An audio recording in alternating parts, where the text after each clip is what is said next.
সেই হিসেবে আমি গতকালকে বাংলাদেশ সেনাবাহিনীর একজন অফিসার ছিল লেফটেন্যান্ট জেনারেল মুজিব, যিনি ঢাকা বিশ্ববিদ্যালয় সিনেট ভবনে ভারতীয় জাতীয় সঙ্গীত গেয়েছিল, যিনি 250 জন রয়্যাল এজেন্টকে সেনানিবাসের ভিতর থেকে সরাসরি বিমানবন্দরের টার্মাকে নিয়ে তাদেরকে উঠিয়ে দিয়েছে।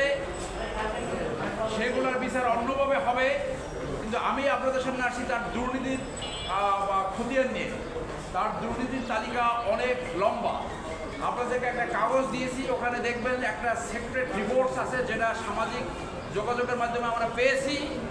সেখানে বর্ণনা করা আছে তার নিউ ইয়র্কে 2টি বাড়ি রয়েছে। তার দুর্নীতি তালিকা অনেক দীর্ঘ। সেখানে নিউ ইয়র্কে, যেমনটা বলছি, নিউ ইয়র্কে 2টি বাড়ি রয়েছে এবং উক্ত 2টি বাড়ির জন্য কমপক্ষে $2 মিলিয়ন, যা বাংলাদেশি টাকায় 250 কোটি টাকা পাচার করেছেন।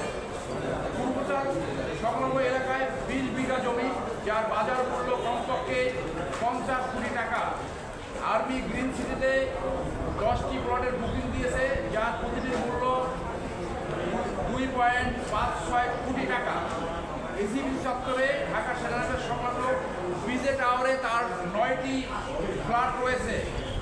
ডিজিএসএসএফ থাকাকালীন পতিত শেখ হাসিনার সাথে দেখা করার জন্য প্রত্যেক বিজনেস পার্সনের কাছ থেকে কমপক্ষে 10 লক্ষ করে টাকা নিতেন। ব্যবসায়ীদের কাছ থেকে একাধিক গাড়ি উপর দিয়েছে। ঢাকার সেনানিবাস সংলগ্ন মাটিকাটায় আখতারুজ্জামান নামে এক জমি দখলকারী এবং সন্ত্রাসী তার কাছ থেকে প্রতি মাসে 10 লক্ষ টাকা চাঁদা নিতেন এবং ওই এলাকার জনগণের সম্পত্তি দখল করতেন। আমরা এই সমস্ত অভিযোগের ভিত্তিতে দুর্নীতি দমনের চেয়ারম্যান এবং দুর্নীতি দমন কমিশন অনুসন্ধান বরাবর একটি আবেদন জানিয়েছি, তার এই দুর্নীতি অনুসন্ধান করে আইনগত ব্যবস্থা গ্রহণ করার জন্য। আমরা আশা করব দুর্নীতি দমন কমিশন অতি সত্ত্বর এটা অনুসন্ধান করে তার বিরুদ্ধে এবং তার স্ত্রীর বিরুদ্ধে যে সমস্ত দুর্নীতির অভিযোগ এই আবেদনপত্রে রয়েছে সেগুলো তদন্ত করে অতি সত্ত্বর আইনগত ব্যবস্থা গ্রহণ করবেন। আপনাদের সবাইকে ধন্যবাদ। চুক্তি সংযোগের সময়ের ভিতরে যদি কিছু অনুসন্ধান লঞ্চ না করে, তাহলে অ্যাজ ইউজুয়াল আপনারা জানেন আমরা হাইকোর্ট ডিভিশনে আসবো, রিট দায়ের করব, রিটের মাধ্যমে ডাইরেকশন নিব যাতে তারা অনুসন্ধান লঞ্চ করে।